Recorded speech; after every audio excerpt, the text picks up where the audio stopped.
कि हमेशा बगहा में किसी और जगह से विधायक का चेहरा लाया जाता है, अन्य पार्टियों के द्वारा, किसी भी पार्टियों के द्वारा। बगहा में खास करके एनडीए में चेहरा क्यों नहीं उभर पाता है? क्या मानती है, क्या कमियां रह जाती हैं कि बगहा के जो युवा हैं या जो बगहा के संगठन के लोग हैं वो इसमें कैसे पीछे रह जाते हैं? जेडीयू पार्टी का ही विशेषकर बात कर रही हैं, या आप बीजेपी में भी ये चीज देख सकते हैं कि पैराशूट कैंडिडेट को नहीं लाया जाता है।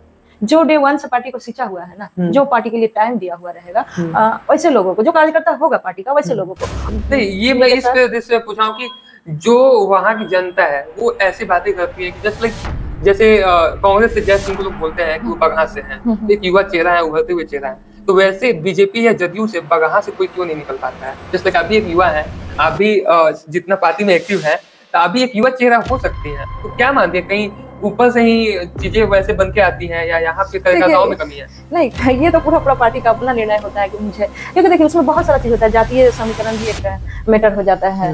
उसके बाद मैं अभी आपको बोली कि कौन कितना दिन से पार्टी के लिए अपना मतलब महत्वपूर्ण समय को दे रहा है। मैं बहुत हूँ, 15 साल से 10 साल से हूँ, लेकिन जो 20 साल से 25 साल से लगे हुए हैं और जिनका अभी मतलब कुछ बचा नहीं है, मतलब राजनीति के अलावा। लेकिन इसमें मैं रोकना चाहूंगा, ये भी हो सकता है कि जो युवा शक्ति है वो 10 साल ही समय दिया हो सकता है उसका विजन उससे ज्यादा। बिल्कुल। हमेशा बाहरी व्यक्ति की जीतने की परंपरा क्या दर्शाती है? स्थानीय नेतृत्व को अवसर क्यों नहीं मिलता? आपको एक दिन के लिए बिहार का मुख्यमंत्री बनाया जाए तो सबसे पहला काम क्या करेंगी? देखिए, एक दिन के लिए मुख्यमंत्री बनना वो तो नायक फिल्म में ही संभव था, अनिल कपूर के द्वारा, निवेदिता मिश्रा के द्वारा। एक दिन में बहुत कुछ करना तो नहीं संभव है, लेकिन फिर भी क्योंकि आपने हंसते हुए ये सवाल पूछा तो मैं भी ये जवाब देना चाहूंगी कि माननीय मुख्यमंत्री जी का तो बहुत ही बढ़िया काम होता है, और अगर मुख्यमंत्री का पद मिलता है एक दिन के लिए, तो मेरे नजर में जो बेसिकली पलायन रोकने के लिए जो काम हो सकता है बिहार के लिए हो ही रहा है, और जो हो सकता है मैं उसका अंतिम पायदान तक जाना चाहती हूँ। मेरा बिहार से कोई बाहर ना जाए, बिहार में रहे, बिहार में अपना रोजगार करें। जो बगहा वासी हैं उनके मन में जो प्रश्न है, या वाल्मीकि नगर क्षेत्र के भी जो लोग हैं, एक प्रश्न हमेशा रहता है कि बगहा पिछले 25 सालों से जिला बनने की मांग कर रहा है।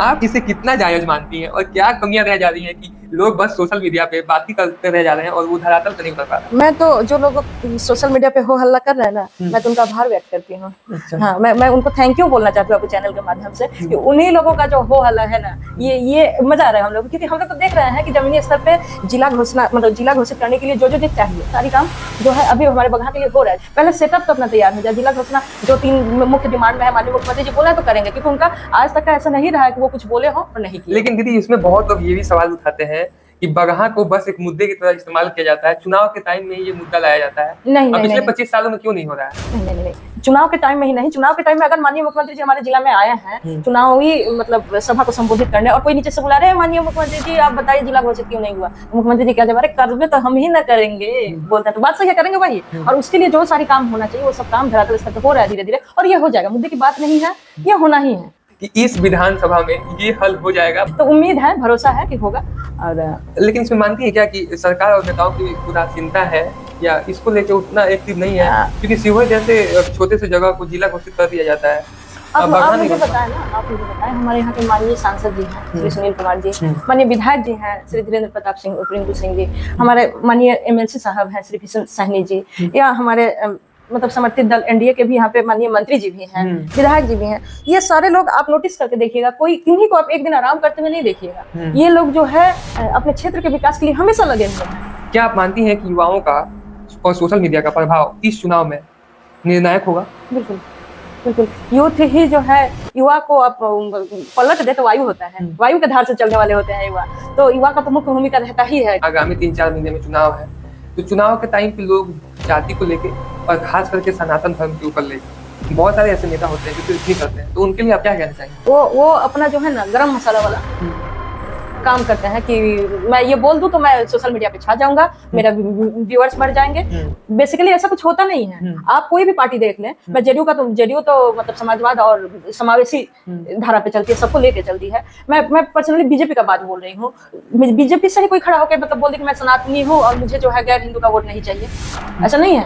वो लोग भी इनके लिए, आदरणीय मोदी जी भी इनके लिए काम करते हैं, बहुत अच्छे तरीके से करते हैं, माननीय मुख्यमंत्री जी तो करते ही हैं, ऐसा बात नहीं है। लेकिन उसी में से कुछ लोग को रहता है कि मैं इस मुद्दा को भड़का और अपना रोटी सेक लूं, और जो है मैं क्या मानती है मतलब ईश्वर के ऊपर लेके जो लोग टिप्पणी करते हैं ऐसा करना चाहिए? नहीं, बिल्कुल नहीं करना चाहिए। किसी भी इंसान का अगर आप उनके भावना के साथ अगर खिलवाड़ कर रहे हैं तो आप निश्चय ही दोषी हैं।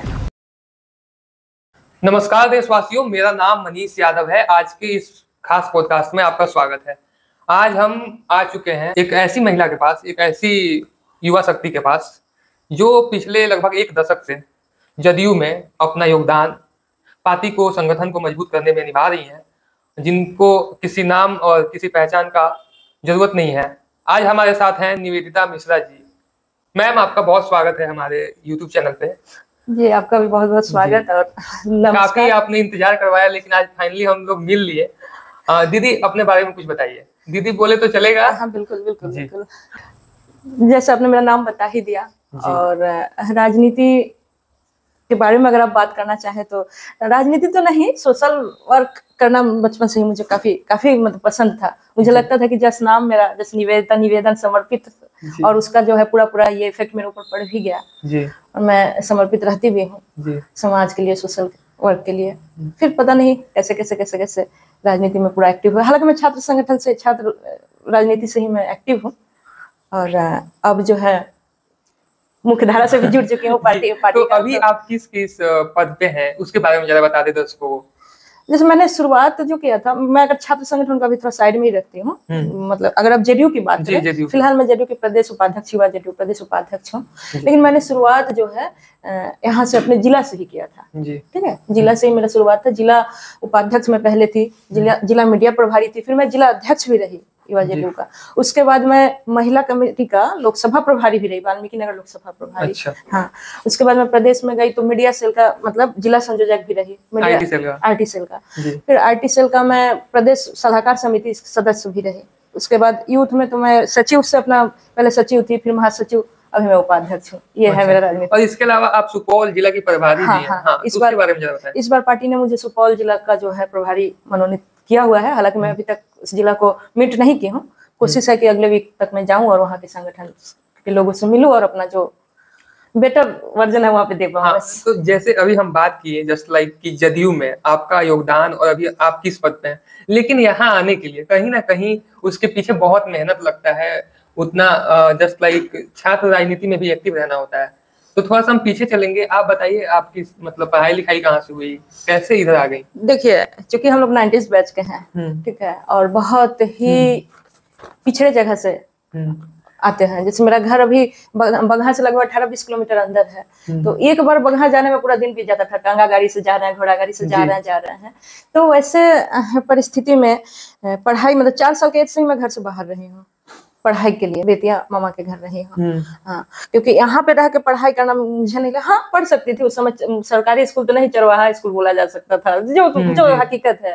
तो वो मैं मामा के यहाँ रह के अपना 4 साल से अपना उस समय वहाँ से अपना पढ़ाई शुरू किया। उसके बाद मैंने 10th करने के बाद जो है इंटर जो है मुजफ्फरपुर MDTM कॉलेज, वहां से अपना 10+2 कंप्लीट किया। फिर उसके बाद मैं चली गई कोलकाता। अच्छा। Bardhaman university Durgapur women's college, और वहां से मैंने अपना BSc कंप्लीट किया।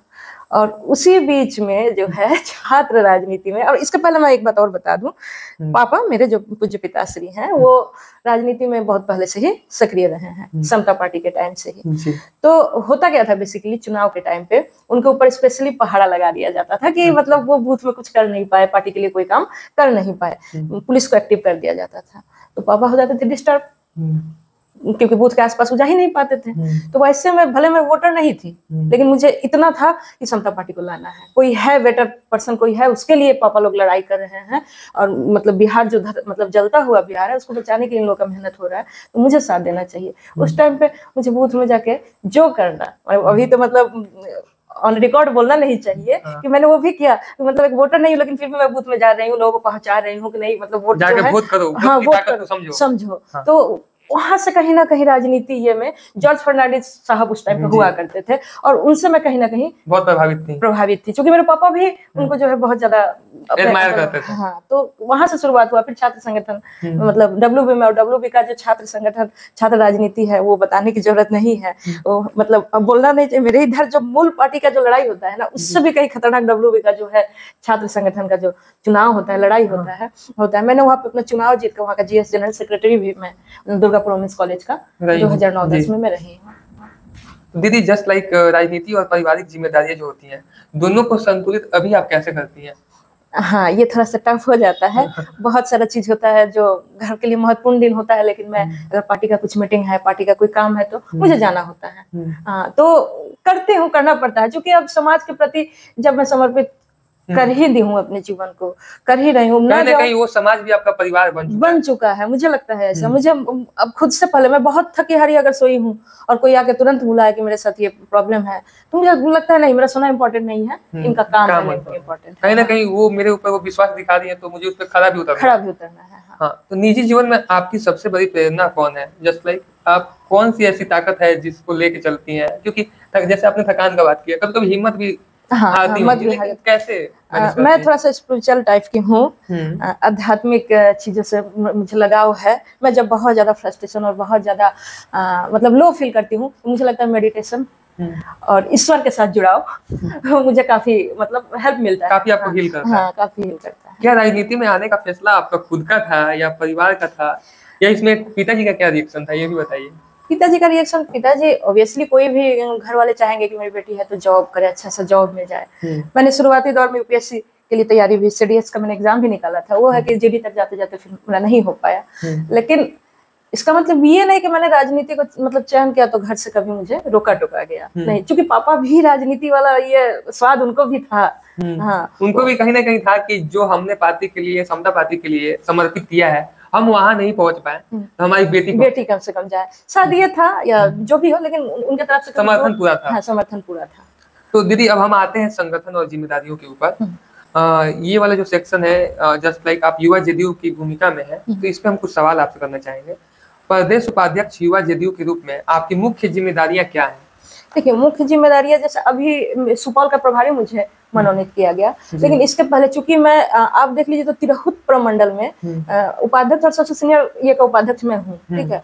तो कभी कभी किसी भी जिला में यूथ के साथ अगर कोई मतलब प्रॉब्लम है या यूथ को वहाँ मजबूत करना है या कोई मीटिंग करनी है, तो मैं वहाँ जाती हूँ, चाहे वो बेतिया हो या बगहा पुलिस जिला संगठन हो या मोतिहारी के ही जिला अध्यक्ष हो, कुछ बात हो तो उनका मुझे फोन आना कि मैम कैसे होगा या दीदी कैसे होगा, तो उसको लेकर जो है मैं अपना कोशिश करती हूँ बेटर, क्योंकि मेरा लगभग 8-9 साल हो गया यूथ मतलब जेडीयू को करते हुए, बिहार मतलब यहाँ से जिला से लेके हाँ जेडीयू यूथ को देखते हुए, तो इसलिए कर लेती हूँ, करती हूँ। दीदी, युवा जेडीयू का मिशन और विजन आज की युवाओं के लिए क्या है, अगर बताना चाहें? देखिए, ऐसा युवाओं को बोला जाता है कि राजनीति में आकर आपका जिंदगी बर्बाद हो जाएगा, अपना जीवन को तहस नहस मत करो, पढ़ाई कर लो। लेकिन मेरा कहना है कि अगर शिक्षित और अच्छे लोग राजनीति में ना आए तो फिर राजनीति का कोई अस्तित्व रह नहीं जाएगा, मुझे ये लगता है। और युवाओं को आना चाहिए और अपना जो है दमखम, अपनी काबिलियत को बताना चाहिए। ऐसा नहीं है, आप देखिए ना, बहुत सारे सांसद विधायक जो है युवा ही है, चल हो जाते हैं। हाँ, इस बार बहुत चौंकाने वाला हुआ, तो बहुत चौंकाने वाला हुआ, तो इसलिए मुझे नहीं लगता है कि युवा को नहीं आना चाहिए एट ऑल। ये सब जो लोग कहते हैं ऐसा नहीं है, काबिलियत हो तो लोग चयन करेंगे। लेकिन अभी के वक्त में खासकर हम बिहार में देखेंगे तो यहाँ कहीं ना कहीं जो युवा है वो राजनीति से दूर रहते हैं, तो इसका क्या कारण हो सकता है? ये कैसे आप बोल रहे हैं राजनीति से? आप चाय के दुकान में भी कहीं बैठ जाइए, यहाँ जितना सबके अंदर राजनीति है वो आपको दूसरे किसी स्टेट में नहीं दिखेगी, पहली बात। दूसरी बात, हाँ, सक्रिय राजनीति में कमी है। आपका जो सवाल है सक्रिय राजनीति में, तो कमी नहीं है। मैं सिर्फ अपने पार्टी की बोल लूं, मतलब यूथ जेडीयू की बोल लूं, तो आप चलिए ना, पूरे बिहार से इतने सारे मतलब युवा साथी हैं, तो जब मेरे साथ इतना है, बीजेपी के साथ भी होंगे ऑब्वियसली, और भी जो राजनीतिक दल हैं ही, और कुछ रुझान कम भी है कि पढ़ाई के पीछे कुछ लोग लगे हैं कि मुझे जॉब चाहिए, और क्योंकि हम लोग बिहारियों का एक माइंडसेट होता है कि गवर्नमेंट जॉब ही चाहिए, तो वो एक है। तो जो अभी आपने जिक्र किया गवर्नमेंट जॉब का, इसको आप किस पर्सपेक्टिव से देखते हैं? क्या ये बहुत सही है या इससे भी हट के कुछ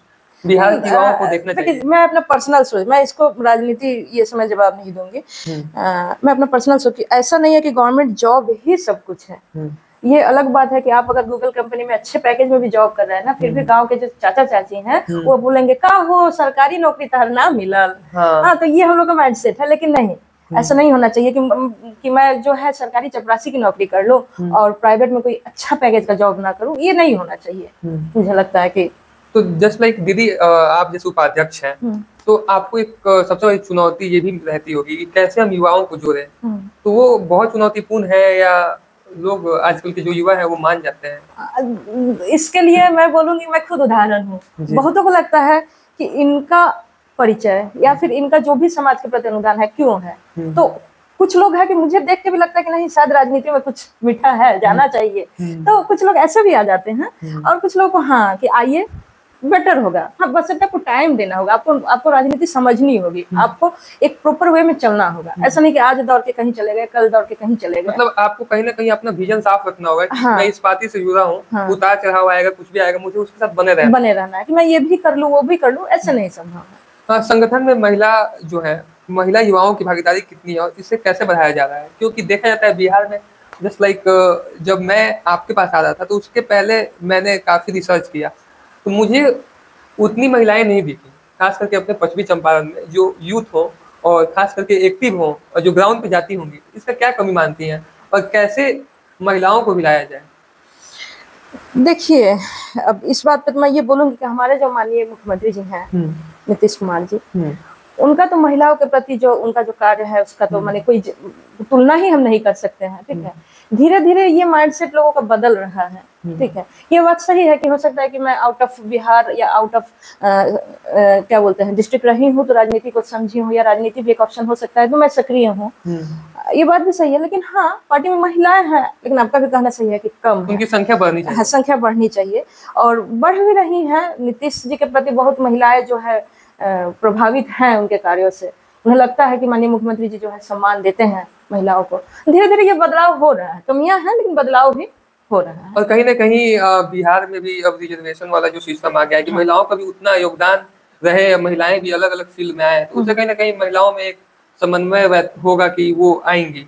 हाँ, ये तो बिल्कुल सही बात है। मतलब माननीय मुख्यमंत्री जी का यही तो काम रहा है कि महिलाओं को 35% तो खैर सरकारी नौकरी में, 50% तो आपका त्रिस्तरीय चुनाव में कर दिया गया है। और आप चलिए, जैसे आपने आती पूछा आपके यहाँ के मुखिया कौन है, तो मेरे यहाँ की मुखिया एक महिला कैंडिडेट है। अब जिला पार्षद देखिए, मुखिया देखिए, विधायक देखिए, सांसद देखिए, सब जगह पे महिला।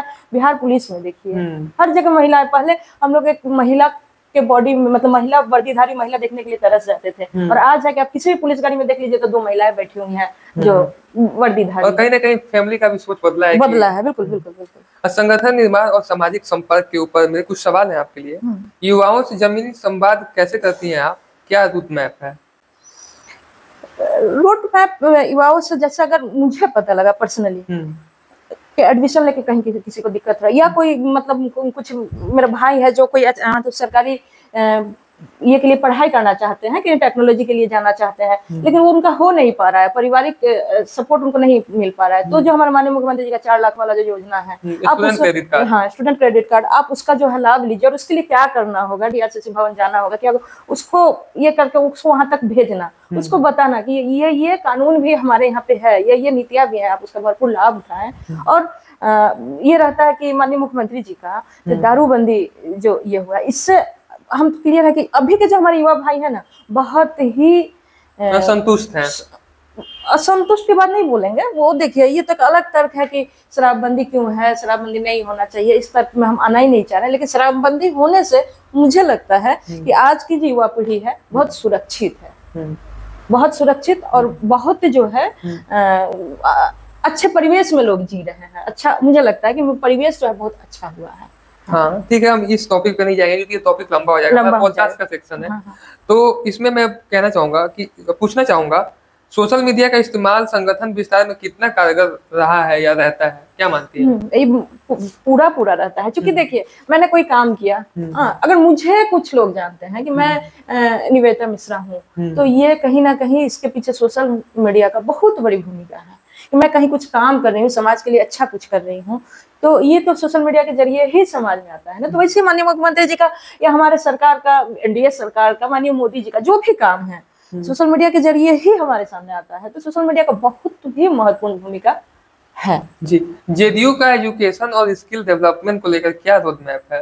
हाँ, मैं बता रही हूँ। विगत 10 सालों में तो सबसे पहला जो माननीय मुख्यमंत्री जी का था कुशल युवा प्रोग्राम, KYP जो है, KYP ये पे बहुत सारे 10th पास करते करते बहुत सारे लड़के लड़कियां वहां जा रहे हैं, वहां से अपना स्किल प्राप्त कर रहे हैं। और उसके बाद रोजगार मेला भी जिला प्रशासन के द्वारा लगाया जाता है, उससे लोगों को जॉब मिला, या वो बाहर जो उनके अंदर जो स्किल का जो डेवलपमेंट हो रहा है, बाहर जाके भी अपने आप को जो है अपने कला को दिखाना, तो ये कहीं ना कहीं तो बिहार सरकार का है। क्या छात्र राजनीति में JDU की कोई खास भूमिका दिख रही है अभी?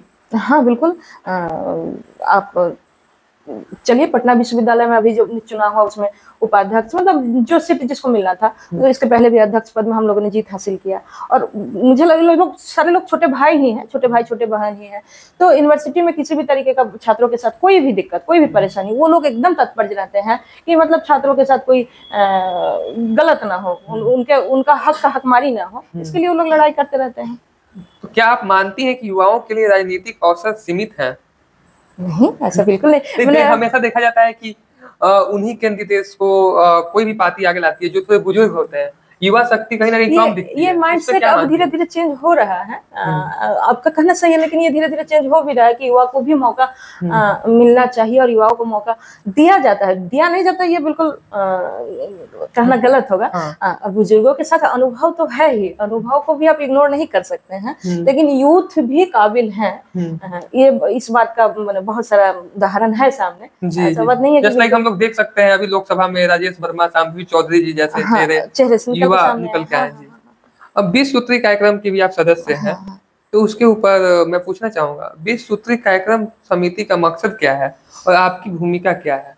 20 सूत्री जो कार्यान्वयन समिति है, उसका मुख्य यह है कि सरकार का जो भी काम जमीनी स्तर पे हो रहा है उसकी निगरानी करना, जो भी अपनी जल नल हो गया, रोड हो गया, आपका पीडीएस विभाग हो गया, ये सारे चीजों का, और कहीं पे अगर कमियां हैं तो उसको लेकर जो है सवाल करना, जो भी जब उससे रिलेटेड जो भी पदाधिकारी है उससे सवाल करना, वो क्यों नहीं हो रहा है इसका मांग करना, मेरे लिए काम है। तो मुझे इस बार 20 सूत्री सदस्य के लिए मुझे मनोनीत किया गया है, और मेरी प्राथमिकता यही रहेगी कि अगर मेरे नॉलेज में कुछ आ रहा है कि जो काम नहीं हुआ है या जो काम अधूरा पड़ा हुआ है समाज में, उसको मैं अपने पत्राचार के जरिए मैं अपने उससे संबंधित पदाधिकारी के सामने रखूं और उसका निदान करवाऊं।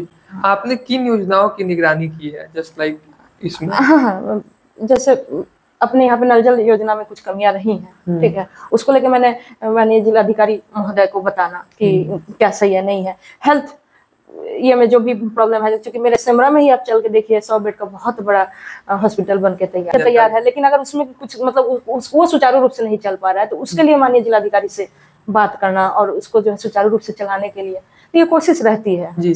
योजना लागू करने में सबसे बड़ी चुनौती क्या रहती है या क्या रही है, मतलब इधर 20 सूत्री कार्यक्रम का?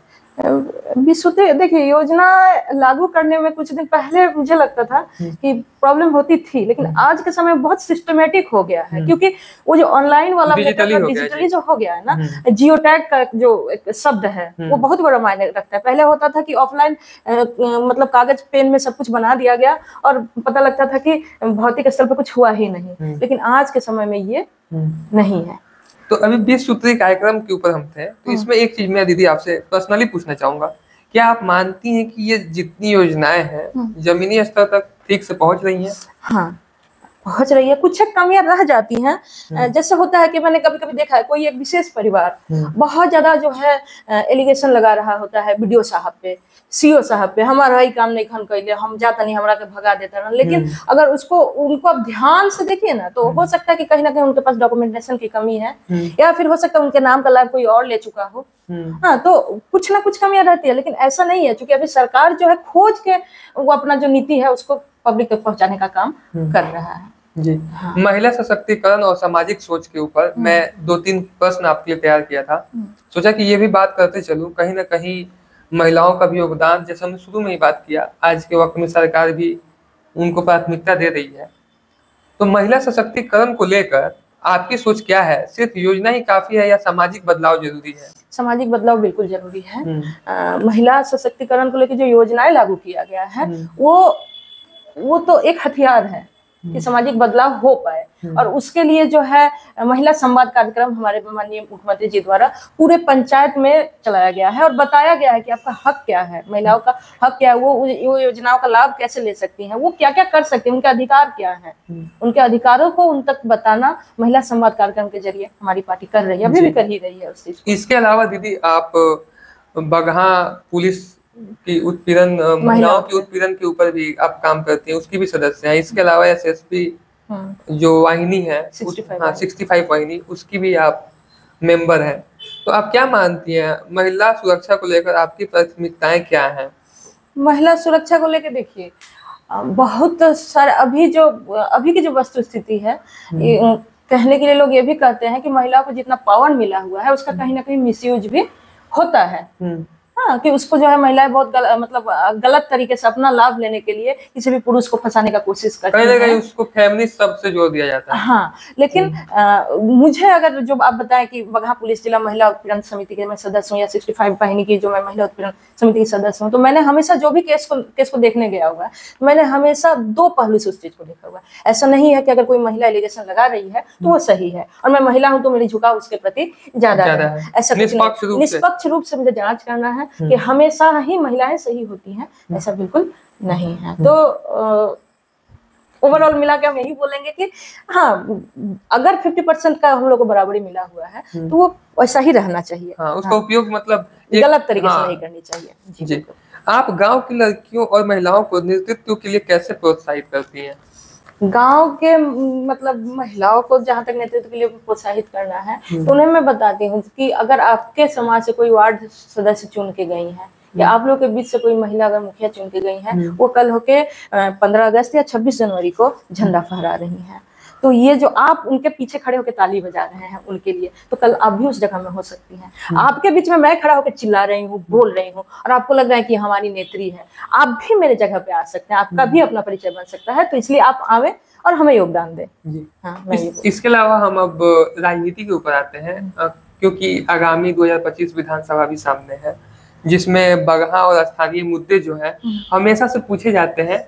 तो कुछ मैं भी जो बगहा वासी हैं उनके मन में जो प्रश्न है, या वाल्मीकि नगर क्षेत्र के भी जो लोग हैं, एक प्रश्न हमेशा रहता है कि बगहा पिछले 25 सालों से जिला बनने की मांग कर रहा है, आप इसे कितना जायज मानती हैं और क्या कमियां रह जा रही हैं कि लोग बस सोशल मीडिया पे बात ही करते रह जा रहे हैं और वो धरातल पे नहीं उतर पा रहा है? मैं तो जो लोग सोशल मीडिया पे हो हल्ला कर रहे हैं ना, मैं तो उनका आभार व्यक्त करती हूँ। अच्छा। हाँ, मैं उनको थैंक यू बोलना चाहती हूँ आपके चैनल के माध्यम से कि उन्हीं लोगों का जो हो हल्ला है ना, ये मजा आ रहा है हम लोग, क्योंकि हम लोग तो देख रहे हैं कि जमीनी स्तर पे जिला घोषित करने के लिए जो चाहिए, ऐसा नहीं है कि आप मुझे बोले कि मैं बगहा को राजधानी घोषित कर दूं। अरे राजधानी घोषित करने के लिए कुछ काम भी तो होना चाहिए, मतलब कुछ चीजें जो जरूरी है वो वहाँ पे होना चाहिए। वो सारी काम जो है अभी हमारे बगहा के लिए हो रहा है। जैसे आपको 3 एडिशनल जो अनुमंडल जो है वो होना चाहिए, सब डिविजनल ये होना चाहिए, तो उसके लिए भी अलग जमीन को चयनित कर लिया गया है। उधर भी अपना काम वगैरह चल रहा है।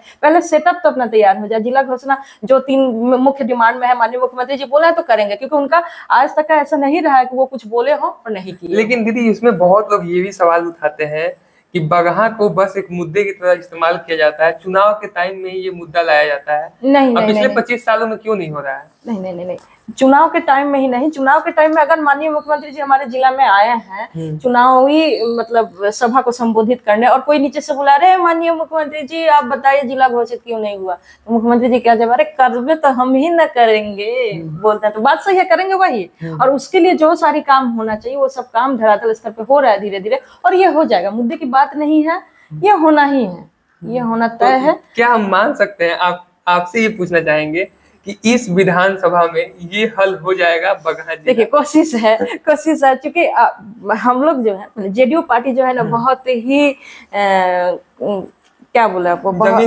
जमीन से जुड़ा हुआ तो है ही। इसमें हम लोगों को जो है ना फालतू बातें करने की आदत नहीं है। जो है हम लोग जितना हमें बताया जाता है हम बस उतने में ही, फेंकने वाली जो होता है ना, फेंकने वाली आदत नहीं है। तो उम्मीद है, भरोसा है कि होगा। और लेकिन इसमें मानती है क्या कि सरकार और नेताओं की उदासीनता है, या इसको लेके उतना एक्टिव नहीं है? क्योंकि शिवहर जैसे छोटे से जगह को जिला घोषित कर दिया जाता है। आप मुझे बताएं ना, आप मुझे बताएं, हमारे यहाँ के माननीय सांसद जी हैं श्री सुनील कुमार जी, माननीय विधायक जी हैं श्री धीरेन्द्र प्रताप सिंह उर्फ रिंकू सिंह जी, हमारे माननीय एमएलसी साहब हैं श्री भीषण साहनी जी, या हमारे मतलब समर्थित दल एनडीए के भी यहाँ पे माननीय मंत्री जी भी हैं, विधायक जी भी हैं। ये सारे लोग आप नोटिस करके देखिएगा, कोई किन्हीं को आप एक दिन आराम करते हुए नहीं देखिएगा। ये लोग जो है अपने क्षेत्र के विकास के लिए हमेशा लगे हुए हैं। कोई कॉलेज के लिए लगा है, कोई रोड के लिए लगा है, कोई फिल्म सिटी के लिए लगा है, कोई आरओबी के लिए लगा है, कोई मतलब ये सारी चीजें जब बन जाएंगी ना, कोई एजुकेशन सेक्टर में, अच्छा हाँ, जो जब ये हब बन जाएगा और सारी चीजें जब होने लग जाएंगी यहाँ पे ना, तो ऑटोमेटिक ये जिला घोषित हो ही जाएगा, होना ही है। जैसे अभी आप फिल्म सिटी का जिक्र की है, मुझे ये काफी खुशी हुआ सुन के कि वाल्मीकि नगर में भी अब मूवियों की शूटिंग के लिए लोग आ रहे हैं, डायरेक्टर आ रहे हैं। जी। और वाल्मीकि नगर को इको पार्क के रूप में दिया गया है और सभागार भी मिला है वहाँ पे। इसके बारे में थोड़ा बताएं ताकि लोगों को जानकारी मिले। लोग मानते हैं कि वाल्मीकि नगर पिछड़ा है, लेकिन अब वो पिछड़ा नहीं रहा। जी बिल्कुल। माननीय सांसद जी श्री सुनील कुमार जी, अभी कल ही का बात है कि वो मिल के माननीय मंत्री जी से कि फिल्म सिटी के लिए उन्होंने आग्रह किया है कि वाल्मीकि नगर चूंकि इतना खूबसूरत जगह है, बहुत जी इतना खूबसूरत जगह है, तो उसको विस्तारित तरीके से करना चाहिए। जैसे सोमेश्वर पहाड़ है, हम लोग नवरात्रि के दिनों में ही सिर्फ वहां जाते हैं और पूजा अर्चना करके चले आते हैं, तो उसको भी सुंदर बनाने का कि मतलब अच्छे तरीके से लोग वहां पहुंच पाए और खूबसूरती हो, यहाँ पे जो है सैलानी आवे घूमने के लिए, देखने। 4 लेन का भी जो है 4 लेन का भी पास हो गया, तो माननीय सांसद जी इसमें भी लगे हुए हैं। तो कहीं ना कहीं ये सब काम इसीलिए हो रहा है कि परिचय बढ़े, हमारी मजबूती हो, हम जिला को मतलब यहाँ तक खींच के ला सके। अगर बगहा जिला बनता है तो लोगों को कौन कौन से लाभ मिल सकते हैं? लोगों को मेनली जैसे माननीय जिलाधिकारी से ही मिलना है, तो मुझे 2 घंटा का जाने करके पूरा दिन खत्म करके मुझे बेतिया जाना नहीं होगा, बगहा में ही मुझे वो सुविधा उपलब्ध होगी। और भी बहुत सारे विभाग हैं, लोग न्यायालय में जाते हैं। न्यायालय में जाते हैं। डिस्ट्रिक्ट का कोई भी मामला तो हम लोग जिला जा रहे हैं, तो जिला बगहा में हो जाए तो मुझे तो 15 मिनट का काम है, 20 मिनट का काम है, तो लोगों के लिए समय भी बचेगा, लोगों के लिए हर तरह की सुविधाएं बढ़ेंगी। बिल्कुल बिल्कुल जी।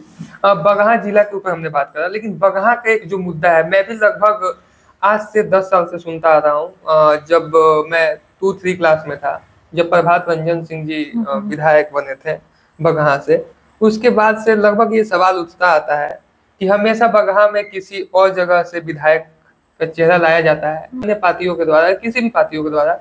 बगहा में खास करके एनडीए में चेहरा क्यों नहीं उभर पाता है? क्या मानती है, क्या कमियां रह जाती हैं कि बगहा के जो युवा हैं या जो बगहा के संगठन के लोग हैं वो इसमें कैसे पीछे रह जाते हैं? देखिए, जहां तक विधायक कैंडिडेट की बात है, तो मैं बता दूं हमारी जो पार्टी है, मैं जेडीयू पार्टी का ही विशेषकर बात कर रही हूँ, या आप बीजेपी में भी ये चीज देख सकते हैं कि पैराशूट कैंडिडेट को नहीं लाया जाता है। जो डे 1 से पार्टी को सींचा हुआ है ना, जो पार्टी के लिए टाइम दिया हुआ रहेगा, वैसे लोगों को, जो कार्यकर्ता होगा पार्टी का, वैसे लोगों को। और जहां तक आप बाहरी वाला बात कर रहे हैं, तो आप देख लीजिए ना, हमारे माननीय विधायक जी वाल्मीकि नगर के वहीं के हैं, माननीय सांसद जी यहीं के बेटा और यहीं के प्रतिनिधित्व कर रहे हैं, माननीय प्रभात रंजन चौधरी जी का जो आप बात बोलो वहीं के हैं और यहीं के प्रतिनिधित्व किए, तो बाइली मुझे तो नहीं। उसके अलावा जस्ट लाइक लोग बात करते हैं, मैं नाम लेना उचित नहीं समझूंगा, लेकिन उसके बाद से जो भी मतलब कैंडिडेट यहाँ से जीतते आए हैं, तो लोग मानते हैं कि उनका घर दूर हो जाने के कारण वो बगहा के लोगों से संवाद नहीं बना पाते हैं। जस्ट लाइक पीछे आर.एस. पांडे जी रहे हों या राम सिंह जी रहे हों, आर.एस. पांडे जी के समय में कुछ लोग बोलते हैं कि बहुत सारे कार्यों को उन्होंने अच्छे ढंग से किया भी है, लेकिन लोगों का एक ये कहना है कि एक लोकल चेहरा रहता है तो हम विधायक जी के यहाँ आराम से पहुंच सकते हैं या विधायक जी हमारे यहाँ आ सकते हैं। इसमें कहीं ना कहीं एक्टिव कम रहते हैं, अगर वो रामनगर या अलग क्षेत्रों से अगर वो आते हैं तो। आर.एस. पांडे जी का जो आदरणीय आर.एस. पांडे जी, मेरा उनके प्रति बहुत ज्यादा सम्मान है, उनके लिए बहुत सम्मान है। तो मैं उनके प्रति एक बात बोलना चाहूंगी कि देखिए, चुनाव वो यहाँ से लड़े और कहीं ना कहीं वो बगहा विधानसभा से हैं। अब लोकल की बात जो आप कर रहे हैं, चूंकि वो बहुत सारी जिम्मेवारियां जो है हमारे देश के प्रति वो निभा चुके हैं। वो IAS, IPS, माननीय प्रधानमंत्री के सलाहकार, पेट्रोलियम विभाग, पेट्रोलियम विभाग के सचिव, सब कुछ रह चुके हैं। तो ऑब्वियसली वो यहाँ शुरू से रहे नहीं, वो अपने कार्य क्षेत्र में रहे, और उसके बाद वो यहाँ आए तो विधायक बने। और मुझे लगता है कि आपको नहीं पता कि आप किस एंगल से, मुझे नहीं पता कि आप किस एंगल से इस बात को बोल रहे हैं। बहुत ही सरल स्वभाव के व्यक्ति मुझे पर्सनली लगते हैं। ऐसा नहीं कि आप उनसे मिलना चाहो तो मतलब दिल्ली बहुत दूर है, ये बात मुझे नहीं लगता है। बाकी हो सकता है कि नहीं, ये मैं इस वजह से पूछा हूँ कि जो वहाँ की जनता है वो ऐसी बातें करती है कि जस्ट लाइक जैसे कांग्रेस से जय सिंह को लोग बोलते हैं कि वो बगहा से हैं, एक युवा चेहरा है, उभरते हुए चेहरा है, तो वैसे बीजेपी या जदयू से बगहा से कोई क्यों नहीं निकल पाता है? जस्ट लाइक आप भी एक युवा है, आप भी जितना पार्टी में एक्टिव है, तो आप भी एक युवा चेहरा हो सकती हैं। तो क्या मानती है, कहीं ऊपर से ही चीजें वैसे बन के आती हैं या यहाँ पे कार्यकर्ताओं में कमी है? नहीं, ये तो पूरा पार्टी का अपना निर्णय होता है कि मुझे, क्योंकि देखिए उसमें बहुत सारा चीज होता है, जातीय समीकरण भी एक मैटर हो जाता है। उसके बाद मैं अभी आपको बोली कि कौन कितना दिन से पार्टी के लिए अपना मतलब महत्वपूर्ण समय को दे रहा है। मैं बहुत हूँ तो 15 साल से 10 साल से हों, लेकिन जो 20 साल से 25 साल से लगे हुए हैं और जिनका अभी मतलब कुछ बचा नहीं है मतलब राजनीति के ठीक है अलावा। दीदी, हाँ, लेकिन इसमें मैं रोकना चाहूंगा, ये भी हो सकता है कि जो युवा शक्ति है वो 10 साल ही समय दिया हो सकता है उसका विजन उससे ज्यादा हो। बिल्कुल बिल्कुल सही बात है, लेकिन इस मुद्दे पे मैं क्या ही बोलूँ, आप बताइए ना, ये तो पार्टी का पूरा पार्टी का निर्णय होता है कि मुझे हाँ, तो कहीं ना कहीं वो आप लोग को सम्मान करना पड़ता है, लेकिन कहीं ना कहीं आप ये मुद्दा आप लोग उठाती है कि युवाओं को मांग तो हमेशा रहता है कि हमें भी चुनाव लड़ाया जाए फिर, लेकिन उसके बाद भी देखिए हमेशा बाहरी व्यक्ति की जीतने की परंपरा क्या दर्शाती है? स्थानीय नेतृत्व को अवसर क्यों नहीं मिलता? स्थानीय नेतृत्व को अवसर, अब वो चीज खत्म हो गया है, आप आंख उठा के देख लीजिए ना। हाँ, बीच में कुछ कमियां रही हैं, बिल्कुल रही हैं, लेकिन ऐसा नहीं है। अब फिर अभी तो चुनावी वर्ष ही है, पता भी चल जाएगा कि स्थानीय लोग ही चुनाव लड़ रहे हैं। और नहीं है ऐसा, आप किसी भी माननीय सांसद है, विधायक हैं, उन्हें तो हमको लगता है कि माननीय सांसद विधायक के नाम से लोग कम बोलते होंगे, ए रिंकू, ए सुनील, क्योंकि वहाँ यहाँ के नजदीक के हैं, यहीं के बच्चा है, यहीं के बेटा है, अपना मानते हैं, अपनापन है, बैठ जाते हैं जाके कांधे में हाथ रख लेते हैं। तो ये लोकल है, तभी तो ये वाला आप हमारे भीषण सहनी चाचा जी को देख लीजिए, किसी भी चाय के दुकान में बैठ के चाय पीते हुए अड्डा मारते हुए दिख जाएंगे। हाँ। तो वो लोकल है, इसीलिए मैं यही बात बोलूँ, कहीं ना कहीं वो लोग जमीन से जुड़े हुए लोग हैं। बिल्कुल बिल्कुल। हाँ, इसमें एक चीज दीदी मैं पूछना चाहूंगा, जैसे हमने तो ये बात रख दी कि बगहा में युवा चेहरा नहीं है, लेकिन कहीं ना कहीं हम देखते हैं जो आप लोगों का विपक्षी दल है उसमें तेजस्वी जी, तेज प्रताप जी, बहुत लोगों का ये भी आरोप रहता है कि वो पिताजी का जो एक परंपरा है कि आरजेडी के वो रहे हैं तो अब वो चला रहे हैं। तो क्या मानती है कि आप आरजेडी में भी और भी अच्छे अच्छे नेता हैं जिनको अध्यक्ष या अलग अलग पदों पे रहना चाहिए? पार्टी में परिवार वाला परंपरा, परिवारवाद का तो ठप्पा ही लग चुका है, और वो चीज तो वहाँ पे बिल्कुल है कि उन्हीं के लोग जो होंगे उन्हीं के लोग होंगे, उन्हीं के लोगों से ही मतलब पार्टी चलेगी। अभी जो हम लोग तो बोलते ही थे, जो माई बहन योजना जो उनका चल रहा था, तो माई बहन योजना का हम लोगों ने सीधा सीधा बोला था कि घर ही में उनका राज्यसभा सांसद, घर ही में उनके विधायक, घर ही में उनके सब कुछ। तो परिवारवाद का तो है, इसमें तो कहीं दो मत नहीं है। तो परिवारवाद वाला जो चीज है वो जेडीयू हो, बीजेपी हो या अन्य आरजेडी हो, किसी में भी आप मानती हैं कि नहीं होना चाहिए? इसमें निष्पक्ष रूप से होना चाहिए, लेकिन हाँ, अगर काबिलियत है, किसी ने अगर पार्टी को समझा है, पॉलिटिक्स को समझा है, जैसे हम चिराग पासवान जी को देख सकते हैं। हाँ, Chirag Paswan ji no doubt talented तो हैं, मानना तो उनको पड़ेगा कि वो बहुत टैलेंटेड है। तो इसीलिए मैं ये बोलना चाहूंगी कि परिवारवाद जो है वो बहुत बड़ा इशू राजद कर दिया है, लेकिन यहाँ पे जहां तक अगर टैलेंटेड है तो उसको मौका मिलना चाहिए, मैं ये बोलूंगी। क्या आप मानती हैं कि युवाओं का और सोशल मीडिया का प्रभाव इस चुनाव में निर्णायक होगा? बिल्कुल बिल्कुल। यूथ ही जो है, युवा को आप पलट दे तो वायु होता है, वायु के धार से चलने वाले होते हैं युवा। तो युवा का तो मुख्य भूमिका रहता ही है कि हल्ला करते हुए पूरा बताना है कि हमारी सरकार की क्या नीतियां हैं, क्या काम है समाज के लिए। और सोशल मीडिया तो ऑब्वियसली सबके हाथ में मोबाइल है, तो सोशल मीडिया को लोग नोटिस करते ही हैं, वो तो निर्णायक होंगे। विपक्ष द्वारा सरकार पर लगाए गए आरोपों पर आपकी प्रतिक्रिया क्या है? हमेशा कुछ ना कुछ आरोप लगते रहते हैं कि ये काम नहीं कर रहे हैं नीतीश जी, या शराबबंदी में पूरी तरह से वो शराबबंदी नहीं लगा है, या जस्ट लाइक बिहार में प्रशासन अपने तरीके से चल रहा है। तो इन सब चीजों पे क्या बोलना चाहेंगे? कुछ तो लोग कहेंगे, लोगों का काम है कहना, एक ही लाइन में हम ये बात बोलेंगे, क्योंकि हमारी सरकार खुद जो है एकदम प्रतिबद्ध है कि समाज में कोई भी कीटाणु, कोई भी कैंसर न रहे, उसको मिटाने के लिए जो है उन्हें लगता है कि वो चाचा को बहुत ही कभी कभी गलत शब्द में बोल देता है, उनके बुजुर्ग ये को लेके उनको टोन कसते हैं, लेकिन नहीं, आज भी वो इतने एक्टिव और इतने समाज के प्रति दूरदर्शी सोच रखते हैं कि ये बच्चा के लिए तो सोचना ही बहुत दूर की बात हो जाएगी। बहुत बड़ी बात कह रही हैं आप। नीतीश कुमार जी के शासन में कौन सी सबसे बड़ी उपलब्धि आपको लगती है? जीरो टॉलरेंस और क्राइम। क्राइम पे जो उन्होंने कंट्रोल किया है ना, वो काबिले तारीफ है। बिहार को एक नई दिशा दशा देने के लिए उन्होंने, उसके बाद तो मतलब पहले तो क्राइम को मिटाया, उसके बाद आता है भूखे पेट की सवाल, तो वो भी है ही कर ही रहा, लेकिन क्राइम जब वो कंट्रोल किया ना, उससे बिहार बहुत ज्यादा, मतलब हम लड़कियां, हम महिलाएं बहुत सुरक्षित। और सड़कों का भी जो उन्होंने एक जाल बिछाया, एक जाल जो सड़कों का बिछा, जो दूरियां कम हुई, समय बचा, वो चीज, तो ये भी बहुत पहले से बदला है। स्थानीय लोगों का कहना है कि आप युवा, महिला और साथ में शिक्षित और सरल स्वभाव की हैं, दूसरे राजनीतिक दल के लोग भी आपको पसंद करते हैं, क्या आपको नहीं लगता कि आपको अपने जगह का प्रतिनिधित्व करना चाहिए? देखिए, जीवन को जब समर्पित राजनीति के लिए किया है तो कुछ ना कुछ ख्वाहिश तो मन में दबी है ही। लेकिन निर्णायक तो पार्टी ही होगी कि पार्टी को अगर कभी लगे कि नहीं, इसे जो है यहाँ का प्रतिनिधित्व करने का मौका देनी ही चाहिए, तो पार्टी देगी। ख्वाहिश रहती है, इच्छा है कि हाँ मैं कभी, क्योंकि बहुत सारी काम मैं आपको सही बता रही हूँ कि कभी कभी ऐसा होता है ना कि खाने के लिए समय नहीं होता है अपने पास। लोग आके बैठे रहते हैं घर में कि मेरा ये काम है, मेरा वो काम है। मैं बाहर से थकी हारी आ रही हूँ, लेकिन लोगों का यहाँ पे जमात लगा हुआ है कि मेरा थाना में ये काम है, ब्लॉक में ये काम फंसा हुआ है, मेरा ये पे कोई काम नहीं हो रहा है। तो उस समय कहीं ना कहीं लगता है ना कि मेरे पास कम से कम वो पावर होता जो जिससे मैं और ज्यादा कर पाती। तो उस समय मुझे लगता है कभी कभी कि नहीं, मुझे प्रतिनिधित्व करनी, मतलब सक्रिय तरीके से करनी, सक्रिय तो मैं हूँ, पावर के साथ करनी चाहिए। आपको अलग अलग सम्मानों से भी सम्मानित किया गया है, तो उसमें से कुछ जिक्र करना चाहें अगर आप मेरे पॉडकास्ट चैनल पे? हाँ, मुझे जैसे मातृ सम्मान सम्मेलन से जिला का किया गया है। मैंने कोरोना वॉरियर्स के लिए, कोरोना टाइम में मैं सब घर में दुबके हुए रहते, लेकिन मैं घूमी हूँ। मैं जो भी मेरे मतलब विदेश से जो भी मेरे भाई आते थे, उनके लिए अपने घर से कुछ ना कुछ बना के ले जाकर उन लोगों तक पहुंचाना, और उनके लिए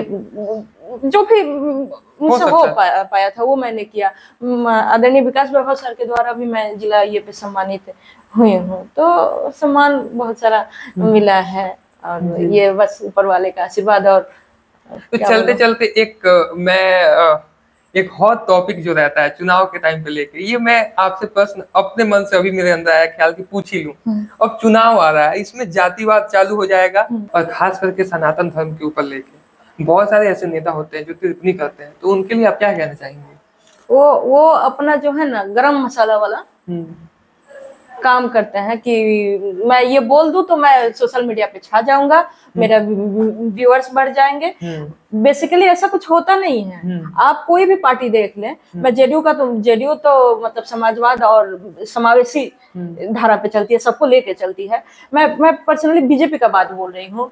बीजेपी से ही कोई खड़ा होकर मतलब बोल दे कि मैं सनातनी हूँ और मुझे जो है गैर हिंदू का वोट नहीं चाहिए, ऐसा नहीं है। वो लोग भी इनके लिए, आदरणीय मोदी जी भी इनके लिए काम करते हैं, बहुत अच्छे तरीके से करते हैं। माननीय मुख्यमंत्री जी तो करते ही हैं, ऐसा बात नहीं है। लेकिन उसी में से कुछ लोगों को रहता है कि मैं इस मुद्दा को भड़का दूं और अपना रोटी सेक लूं, और जो है मैं क्या मानती है, मतलब ईश्वर के ऊपर लेके जो लोग टिप्पणी करते हैं, ऐसा करना चाहिए? नहीं, बिल्कुल नहीं करना चाहिए। किसी भी इंसान का अगर आप उनके भावना के साथ अगर खिलवाड़ कर रहे हैं तो आप निश्चय ही दोषी हैं, और आप जो है प्रशासनिक तरीके से आपके ऊपर कार्रवाई बिल्कुल होनी चाहिए। और कहीं ना कहीं इलेक्शन का मतलब यह है कि आप जाति या किसी तरह का दबाव या कोई भी धार्मिक चीजों को ना लाके आप सही कैंडिडेट को चुने, और सही मुद्दे पे कैंडिडेट को भी बात करनी चाहिए। बिल्कुल, मतलब भरमाना नहीं चाहिए। हाँ, धार्मिक चीजों को नहीं लाना चाहिए। आपको बस राज्य का ये विकास कैसे हो उसको देखना चाहिए। तो कैंडिडेट को चुना कि बिहार का प्रतिनिधित्व कौन करेगा। माननीय मुख्यमंत्री जी के चेयर पर किसको बैठाना चाहते हैं, आपका मुद्दा वो होना चाहिए, शिक्षा होना चाहिए, विकास होना चाहिए, कोई ऐसे टिप्पणी जिससे समाज में लोग भर के हाँ, ये सब। तो अब चलते चलते एक मैं आपके लिए प्रश्न तैयार किया हूँ, आपको शायद थोड़ी सी हंसी भी आएगी। अगर आपको एक दिन के लिए बिहार का मुख्यमंत्री बनाया जाए तो सबसे पहला काम क्या करेंगी? देखिए, एक दिन के लिए मुख्यमंत्री बनना वो तो नायक फिल्म में ही संभव था, अनिल कपूर के द्वारा, निवेदिता मिश्रा के द्वारा। एक दिन में बहुत कुछ करना तो नहीं संभव है, लेकिन फिर भी क्योंकि आपने हंसते हुए ये सवाल पूछा तो मैं भी ये जवाब देना चाहूंगी कि माननीय मुख्यमंत्री जी का तो बहुत ही बढ़िया काम रहा है। और अगर मुझे अगर मुख्यमंत्री का पद मिलता है एक दिन के लिए, तो मेरे नजर में जो बेसिकली पलायन रोकने के लिए जो काम हो सकता है बिहार के लिए हो ही रहा है, और जो हो सकता है मैं उसका अंतिम पायदान तक जाना चाहती हूँ। मेरा बिहार से कोई बाहर ना जाए, बिहार में रहे, बिहार में ही अपना रोजगार को ढूंढे। हम उम्मीद करते हैं कि आने वाले समय में बिहार और समृद्ध होगा। और दीदी ने जो बात कहा कि पलायन एक मुद्दा है, लेकिन इसमें कहीं ना कहीं अलग अलग रोजगार मेला सुधार हो रहा है। बिल्कुल और भी होने की जरूरत है। क्योंकि किसी भी अगर पक्ष को हम देखते हैं तो दोनों पक्ष से देखना चाहिए। हम एक पक्ष को लेकर नहीं चल सकते हैं। इस पे किसी और दिन किसी और खास मेहमान से बात करेंगे जो समाज में और किसी दायित्व पे होंगे, उनसे पूछने पे कुछ और मजा आएगा। जी, तो दीदी अगर आप कोई संदेश देना चाहती हो जनता को तो क्या देना चाहेंगे?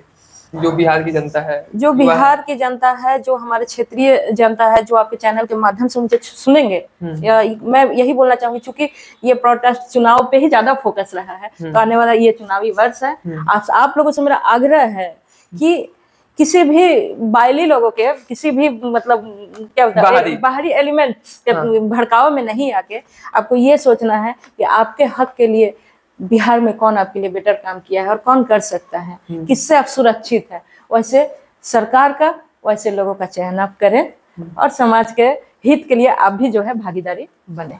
तो दीदी आपको मेरे साथ पॉडकास्ट करके कैसा लगा, उसके बारे में थोड़ा बताएं। बहुत ही अच्छा लगा, क्योंकि आप बहुत ही सरल स्वभाव के, और मुझे एक चीज जो आप बहुत, मैं इसको पॉइंट आउट करना चाहूंगी कि आपने यहाँ पे ऐसा कोई सवाल नहीं पूछा जिसको कंट्रोवर्सी बनाया जा सके।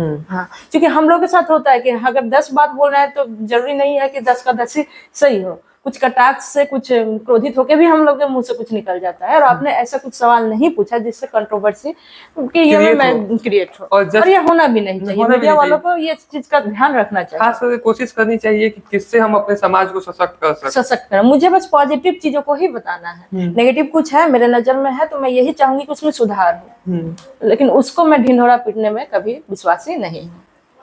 तो मैं निवेदिता दीदी के बेहतर भविष्य की कामना इसलिए भी करता हूँ क्योंकि दीदी से मिलकर काफी अच्छा लगा, काफी अच्छे से इस पॉडकास्ट को इन्होंने साथ में अंडरस्टैंड करके सवालों का जवाब दिया है, और मैं उम्मीद करता हूँ आने वाले समय में ये और अच्छे पार्टी में तो सम्मानित जो पद है उस पर जाए, ताकि जो महिलाओं से जुड़े मुद्दे हैं या समाज से जुड़े मुद्दे हैं उस पर ये काम करते रहें। हम मिलते हैं अगले पॉडकास्ट में किसी नए गेस्ट के साथ, तब तक के लिए धन्यवाद। जय हिंद।